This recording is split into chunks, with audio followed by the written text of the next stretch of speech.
Ganda guys ng kahoy oh. Ayan, pag magpupul na talaga ganyan na, iba na ang kahoy.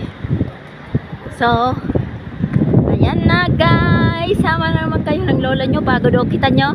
May ganyan sa metro kasi hindi ko na maalala kung saan ba akong way. Kasi hindi naman talaga ako dito bumababa. Ayan guys, pasyal kayo ng lola nyo at nawawala ng lola nyo. Tanong na nga lang ako eh. Ayan guys.